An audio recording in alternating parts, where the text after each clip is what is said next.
Комфортный семейный отдых на первой линии в Арабских Эмиратах. Все номера с прямым видом на море. Пологий вход в воду, мягкий песочек.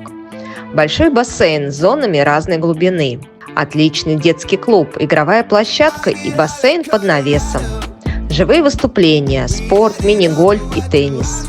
Питание на уровне стандартного турецкого отеля 5 звезд. А еще этот курорт на Фуджейре, где летом не так жарко, как в Дубае, а зимой не так холодно. Отличная альтернатива дорогой летней Турции – Лимеридин, Алака, Бич Резорт. Узнайте цены на нужные вам даты прямо сейчас.